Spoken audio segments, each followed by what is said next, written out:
ఈ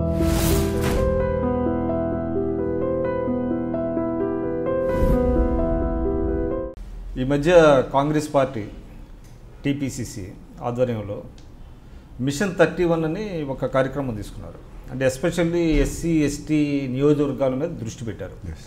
అంటే కారణం ఏంటి? ఎస్సీ ఎస్టీ నియోజకవర్గాల్లో కాంగ్రెస్ పార్టీ బలహీనంగా ఉందని మీడియాలో కూడా ఇంటర్ప్రిటేషన్ తప్పుగా జరిగింది. బేసికల్లీ ఒక ఎక్సర్సైజ్ చేసేటప్పుడు ఏదైతే ఎక్సర్సైజ్ ఉందో దాంట్లో కొన్ని సెగ్మెంట్స్గా డివైడ్ చేసుకుంటాం. దాంట్లో రిజర్వ్డ్ కాన్స్టిట్యున్సీ 31, దాని తర్వాత ఎప్పుడు మనం గెలుస్తున్న కాన్స్టిట్యున్సీలు ఎందుకు ఓడిపోయినాం అనేది ఒకటి, తర్వాత ఇంతకుముందు ఒక 3-4 టర్మ్ల నుంచి రాని కాన్స్టిట్యున్సీలు, తర్వాత ఓల్డ్ సిటీ ఎప్పుడు ఎంఐఎం ఉండే కాన్స్టిట్యున్సీలు, ఈ రకంగా సెగ్మెంటేషన్ ఏదైతే చేస్తామో ఆ సెగ్మెంటేషన్లో భాగంగా రిజర్వ్డ్ కాన్స్టిట్యున్సీస్ను ఫస్ట్ ఎక్సర్సైజ్గా తీసుకున్నాం, అంతే తప్ప నథింగ్ లైక్ దట్కి ఓన్లీ దాంట్లో మనం వీక్ ఉన్నాము అనేది కాదు. కానీ అటువంటి మీరు అన్నట్టుగా రాంగ్ ఇంటర్ప్రిటేషన్ వల్ల రాంగ్ సిగ్నల్స్ కూడా వెళ్ళినట్టున్నాయి.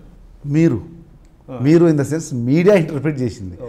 ఒక ఆ 31లో ఒక నియోజకవర్గానికి ప్రాతినిధ్యం వహించే సంపత్ కుమార్ కానీ, దాన్ని క్రియేట్ చేసినటువంటి స్పాన్సర్గా వచ్చినటువంటి కొప్పుల రాజు గారు కానీ, మా రాష్ట్ర అధ్యక్షులకు ఉత్తమ్ కుమార్ రెడ్డి గారు కానీ అలా అన్నారా?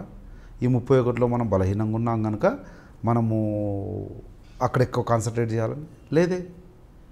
కానీ మీరు 31 నియోజకవర్గాలు ఉన్నాయి ఎస్సీ ఎస్టీలు, అందులో 6 గెలిచినాయి కాంగ్రెస్ పార్టీ, అందులో 3 వెళ్ళిపోయారు, అంటే 3 మిగిలారు.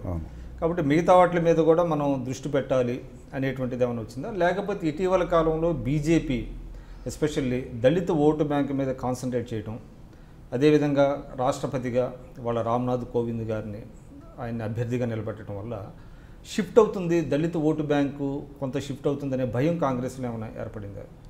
ఒకటి మీరు గుర్తుంచుకోవాల్సింది, మేము ఈ మిషన్ 31 పెట్టింది ఈ కోవింద్ను బీజేపీ డిసైడ్ చేయకముందే mission 31 date schedule exercise start అయింది.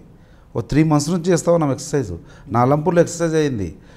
మా పూర్వపు మహబూబ్నగర్ జిల్లాకు సంబంధించి అలంపూరు, అచ్చంపేటకు సంబంధించి నార్కన్లో మీటింగ్ అయింది. ఏదో 3 months నుంచి జరుగుతూ ఉంది. ఈరోజు ఏదో వాళ్ళు రామ్నాథ్ కోవింద్ పెట్టిరు అనేది కాదు ఒకటి.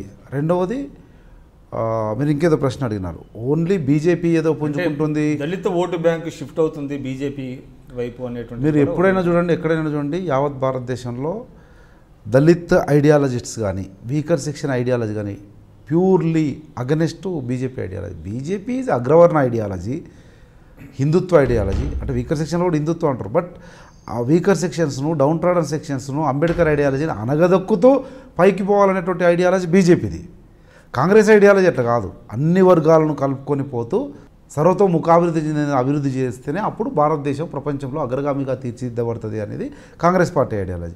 బీజేపీ ఐడియాలజీ ఎప్పుడు కూడా కార్పొరేట్ దిగ్గజాల ఆలోచనలకు అనుగుణంగా ఈ విశ్వ హిందూ పరిషత్, ఆర్ఎస్ఎస్, ఆ క్రీమ్ సెగ్మెంట్ అయితే ఆ సెగ్మెంట్ ఆపరేషన్లో ఉంటుంది, ఆ సెగ్మెంట్ కాన్సన్ట్రేట్ చేస్తారు, ఆ సెగ్మెంట్ కొరకే పనిచేస్తుంటుంది.